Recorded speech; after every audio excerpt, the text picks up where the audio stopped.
Bismillah, salatu wassalamu ala rasulillah wa ala alihi wa sahbihi wa mawalah amma ba'du. Sekarang kita akan bahas tentang fardu-fardunya sholat. Ini kelanjutan dari pelajaran yang sebelumnya. Qala al-mu'allifu rahimahullahu ta'ala wa nafa'ana bihi wa bi'ulubihi fitrain amin. Bismillahirrahmanirrahim. Furudus sholati tining banyak-banyak farduna sholat. An-niyatu panika niat. Jadi fardu-fardunya sholat yang pertama itu adalah niat. Niat itu letaknya di mana? Niat itu letaknya di dalam hati. Jadi kalau ada seorang yang mengatakan saya berniat tapi dalam mulutnya, maka itu tidak dikatakan niat. Akan tetapi niat itu di dalam sholat itu disunahkan untuk diucapkan, ya. Seperti usolli fardhu dhuhri arba'a rakatin ada mustaqbil kiblati lillahi ta'ala. Itu sebenarnya seperti itu di dalam hati. Cuma itu disunahkan untuk diucapkan. Supaya kenapa? Supaya membantu untuk bisa menghadirkannya di dalam hati. Ya, sebagai pembantu supaya niat itu benar-benar mantap di dalam hati. Makanya disunahkan sebelum takbiratul ihram disunahkan niatnya itu diucapkan seperti itu ya. Terus wa takbiratul ihrami ban takbiratul ihram ma'an niyati asartana niat. Terus yang kedua, fardu-fardunya sholat adalah takbiratul ihram bersamaan dengan niat. Saya tanya dulu, kenapa ini disebut dengan takbiratul ihram? Kenapa enggak pakai nama yang lain? Kenapa? Nah, jadi mengapa ini dikatakan atau disebut sebagai takbiratul ihram? Karena takbiratul ihram ini mengharamkan sesuatu yang sebelumnya itu dihalalkan. Ya, takbiratul ihram ini adalah mengharamkan sesuatu yang mana sebelum sholat itu dihalalkan. Contoh misalkan seperti makan atau minum. Sebelum sholat makan minum kan mubah, jadi hukumnya tidak haram. Nah, di saat takbiratul ihram, nah itu makan minum itu diharamkan. Nah, makanya disebut dengan takbiratul ihram.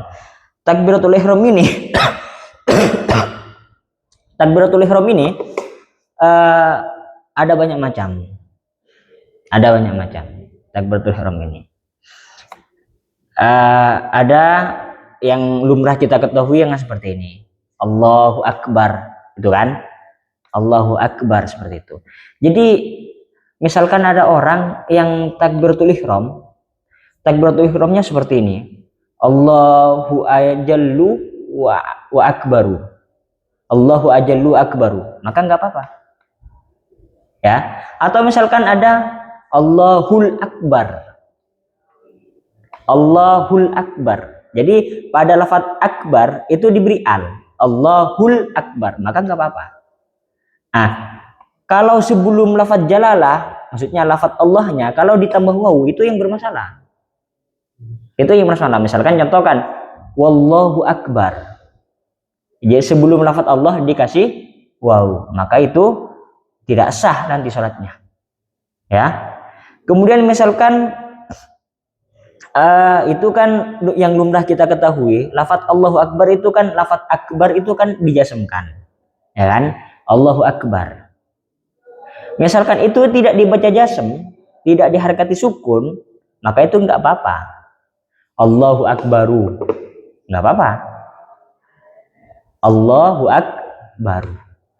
Terus misalkan seperti ini, yang masalah itu di dalam takbiratul ihram, yang bermasalah itu antara lafaz jalalah dan lafaz akbar, ya kan, kalau ada pemisah yang sangat lama. Contoh misalkan ada seorang yang seperti ini, jadi dari saking husuknya, dari saking semangatnya sholat sampai menambah lafaz jalalah, antara lafaz jalalah dan lafaz akbar, sampai ditambah seperti ini. Misalkan ada contoh seperti ini, Allahul ladzi la ilaha illa huwal malikul quddusus salam akbar. Nah, itu sholatnya tidak sah kalau seperti itu. Jadi kalau semangat, terlalu semangat sampai nambah takbiratul ihram maka tidak sah nantinya. Nah, seperti itu ya. Cuma kalau sholat itu disunahkan memang bersemangat. Jadi misalkan teman-teman nanti ketika berjamaah ke masjid, hadiran ya harus semangat. Lari-lari kecil kah? Pokoknya harus semangat. Nah itu silahkan, dianjurkan seperti itu.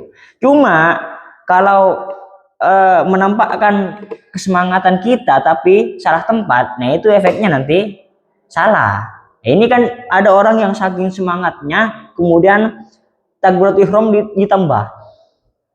Contohnya yang seperti tadi, Allahul ladzi la ilaha illa huwal malikul quddus salam akbar. Nah itu nanti sholatnya tidak sah. Ya, seperti itu ya. Jadi tampakkan kita semangat sholat tapi jangan salah tempat. Terus di takbiratul ihram itu di lafaz di hamzahnya. Hamzah itu kan Allahu akbar, lafaz jalalah itu tidak boleh dipanjangkan. Tidak boleh dipanjangkan. Misalkan contoh Allah tidak boleh, nanti nggak sah salatnya. Atau pada lafaz akbar itu dipanjangkan. Allahu akbar nggak boleh. Ya. Jadi kalau takbiratul ihram itu disunahkan untuk dipercepat. Kenapa kok disunahkan untuk dipercepat? Ya Kak, supaya niat itu masih terucap atau masih melekat di dalam hati niatnya. Jadi kalau niat sholat, kalau nanti ada takbiratul ihram yang sangat lama, Allahu akbar, nanti kemungkinan itu niatnya nanti sudah hilang di dalam hatinya. Makanya disunahkan untuk dipercepat. Allahu akbar. Apalagi orang-orang yang was-was itu kan, mungkin teman-teman pasti menemukan ada orang yang sangat was-was, terutama di takbiratul ihram. Apa sih yang perlu was-was seperti itu? Padahal saya menemukan di dalam kitab yang Anatut Thalibin,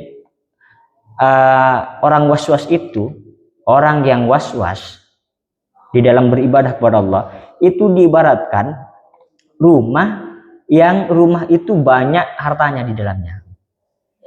Orang was-was itu diibaratkan rumah yang mana rumah itu banyak hartanya di dalamnya. Akhirnya di sekitar rumah itu di kerumunan ini banyak maling-maling, ya kan? Nah, pasti banyak maling yang tertarik sama rumah itu. Nah, was-was seperti itu juga. Jadi kalau ada seseorang yang was-was, maka itu hatinya sudah penuh dengan setan. Karena was-was itu perbuatan setan. Ya. Jadi kalau sholat itu nggak perlu was-was. Nggak perlu was-was. Jadi kalau teman-teman sudah niat, jadi sudah menghadap kiblat, sudah berdiri menghadap kiblat, mau sholat, yaitu sudah mau sholat. Jangan was-was masalah itu. Ada yang takbir kayak gini, Allahu akbar. Ada yang takbir seperti itu. Jadi katanya saya tanya, ini kan teman saya. Saya tanya, katanya hatinya kurang mantep. Hatinya kurang mantep. Saya tanya. Ya saya nggak tahu. Saya teman itu menemukan dalil di mana, saya nggak tahu, masih belum menemukan. Maksudnya ada takbir yang Allahu akbar seperti itu. Jangan, nggak boleh seperti itu. Ya. Terus wa qiraatul fatihati ban maca fatihah bil basmalati kalaban bismillah wa tasdidati ban banyak tasdid al arba'i asyarata 14. Terus yang selanjutnya adalah membaca Fatihah. Dari mana? Dari basmalah, dari bismillahirrahmanirrahim, ya. Ini kalau mazhab Syafi'i itu bacaan basmalahnya harus dinyaringkan. Tapi kalau mazhab Malik tidak usah dinyaringkan. Alasannya itu ada di dalam kitab Rawaiul Bayan, gitu kan? Karena mazhab Syafi'i berpendapat bahwa basmalah itu bagian dari Fatihah. Tapi mazhab Malik berpendapat basmalah itu tidak bagian dari Fatihah. Ada yang seperti itu. Wa tasdidati al arba'i asyarata. tasdid yang 14. Saya sempat menghitung tadi malam.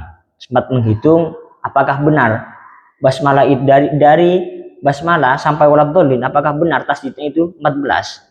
Nah, ketika saya cek ternyata benar. Kalau dibaca dari basmalah sampai waladhdallin, ya kan?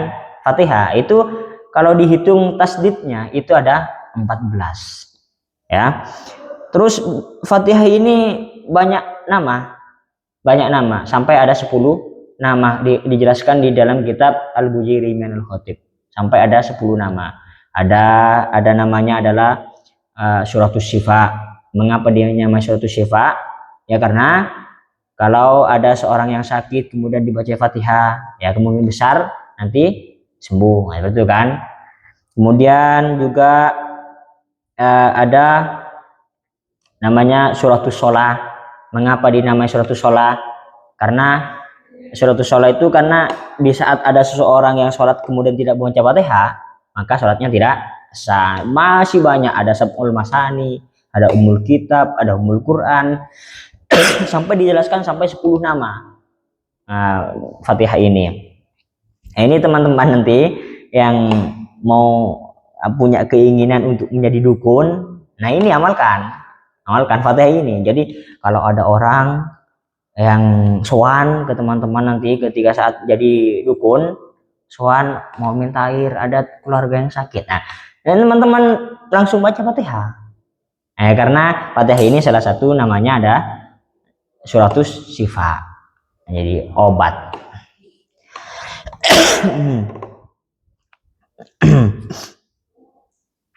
Ya. Terus wa ikhrajid dadi ben maka keluar dot minadh-dha'i dari lafaz dha. Walaysa bantada fil Fatihati panika dalam Fatihah dhaun pun apa dha. Jadi seperti ini kasusnya. Di lafaz waladhdallin. Nah, itu tidak boleh dibaca waladhdallin. Dot lafaz waladhdallin itu tidak bisa diganti dengan lafaz dha, atau kaf itu tidak bisa diganti dengan qaf. Qaf sebaliknya tidak bisa diganti dengan kaf. Jadi kalau memang waladhdallin harus waladhdallin, harus pakai dot. Jadi jangan pakai dha. Jadi ada juga saya pernah menemukan ada orang yang membaca Fatihah kemudian pada lafaz waladhdallin itu tidak menggunakan dot. Saya masih belum ngerti maksudnya. Tapi waladhdallin seperti itu. Itu kan awalnya huruf dot, itu kan menjadi huruf dha. Maka tidak bisa, batal sholatnya. Terus sumar ruku'u maka kare-kare haruku. Kemudian syarat-syarat sholat, fardu sholat yang seterusnya adalah ruku. Wajibun wajib ayyan haniya puan apa kotuma bungkok pasera orang bihai sutana lu kalaban sakirana ngaole rohatahu puan apa dua tanang orang rohatah ini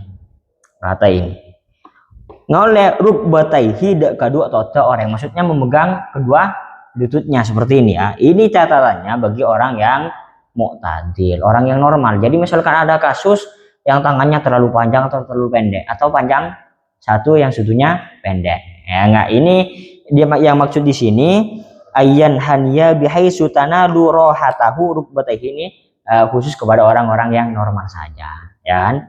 Harus khusus kepada orang yang normal saja. Terus wayat ma'innu ban tumakninaung ku pasyareng fihi dalam ruku ujuban hal wajib hatta taskuna sampai nengeneng a'dauhu kenapa banyak-banyak anggota badannya orang.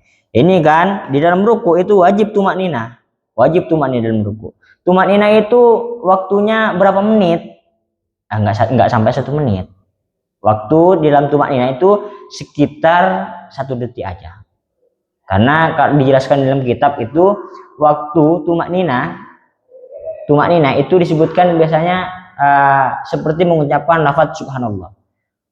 Misalkan contoh mau ruku ini ya, Allahu Akbar, subhanallah, Allahu Akbar, maka itu sudah cukup. Ya, mungkin kira-kira 1 menit ini, 1 detik. Terus sumal itidalu maka kare-kare itidal wayat ma'inu bantu maknina basyareng fihi itidal wujuban hale wajib. Terus yang selanjutnya adalah fardu-fardunya sholat adalah i'tidal. I'tidal ini bangun dari ruku. Saya mau tanya dulu. Kenapa pada saat i'tidal, kenapa kok beda sama yang lainnya? Takbiratul intiqalnya kok sami Allahu liman hamidah. Kenapa kok enggak sama yang lain? Kan yang lain Allahu Akbar, Allah mau sujud Allahu Akbar, mau duduk Allahu Akbar, mau berdiri Allahu Akbar, ya kan? Kenapa kok di dalam i'tidal itu mengucapkan sami Allahu liman hamidah? Kenapa? Karena ini ada ceritanya seperti ini. Jadi dulu pada masa baginda Nabi itu kan semua para sahabat kan kompak, semangat berjamaah kepada baginda Nabi. Nah, di suatu ketika ini Sayyidina Abu Bakar ketinggalan berjamaah. Sayyidina Abu Bakar ketinggalan berjamaah karena ada udzur, ya kan? Saya masih kurang tahu jelas apakah ada tamu, saya kurang tahu jelas. Intinya pokoknya Sayyidina Abu Bakar ini lambat berjamaah. Akhirnya Sayyidina Abu Bakar ini terburu-buru ke dalam masjid. Di saat Sayyidina Abu Bakar sampai di masjid Rasulullah, kemudian Sayyidina Abu Bakar menemukan bahwa baginda Nabi masih dalam posisi ruku. Masih dalam posisi ruku. Akhirnya karena Sayyidina Abu Bakar menemukan baginda Nabi masih dalam posisi ruku, akhirnya Sayyidina Abu Bakar memuji kepada Allah. Alhamdulillah. Maksudnya alhamdulillah masih menututi, ya kan? Berjamaah bersama baginda Nabi. Alhamdulillah. Akhirnya Allah mengutus malaikat Jibril memerintahkan kepada baginda Nabi di saat i'tidal harus mengucapkan sami Allahu liman hamidah. Sami'a mendengarkan mendengarkan hu terhadap seseorang, Allahu siapa? Allah. Jadi Allah mendengar pujian seseorang. Maksudnya siapa yang muji? Adalah Sayyidina Abu Bakar. Yaitu kenapa kok di lafaz sami Allah di i'tidal itu menggunakan lafaz sami Allahu liman hamidah. Terus ini juga wajib tumaknina di dalam i'tidal. Contoh misalkan seperti ini ya. Ada seorang yang sholat ruku kemudian i'tidal. Sami Allahu liman hamidah, tapi tangannya masih dilambai-lambaikan seperti ini kan? Dilambai-lambaikan seperti ini. Maka kalau belum berhenti tangannya langsung sujud, maka tidak dikatakan tumaknina karena anggota tubuhnya masih bergerak, ya kan? Sami Allahu liman hamidah, diamkan dulu tangannya, kemudian baru sujud. Kalau tangannya masih belum diam kemudian langsung sujud, maka itu tidak dikatakan tumaknina, ya.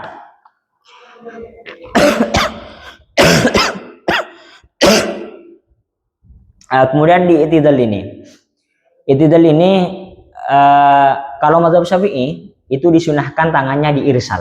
Irsal itu dilepaskan. Kalau mazhab Syafi'i. Tapi kalau mazhab Malik disunahkan tangannya tetap dipegang seperti ini. Jadi sami Allahu liman hamidah, tangannya dipegang seperti ini. Kalau Imam Syafi'i, mazhab Syafi'i disunahkan untuk diirsal, dilepaskan saja. Alasannya Imam Syafi'i apa? Alasannya mazhab Syafi'i apa? Karena kalau masih dalam posisi i'tidal kemudian tangannya masih dipegang, itu sama dengan takbiratul ihram, enggak ada bedanya. Itu alasannya mazhab Syafi'i.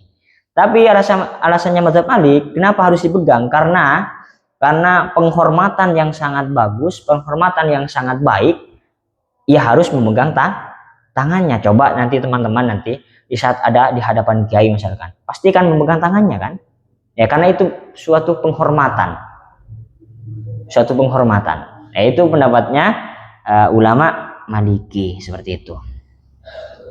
Terus summa sujudu, maka karya-karya sujud marota ini kalabon dukale. Kemudian yang selanjutnya adalah sujud 2 kali. Wal julusu bentoju baina sajdataini antara 2 sujud. Kemudian yang selanjutnya adalah duduk di antara 2 sujud. Wayat ma'inu bantuman inaung kumas orang wujuban hale wajib fil kulli dalam saben-saben tong setong.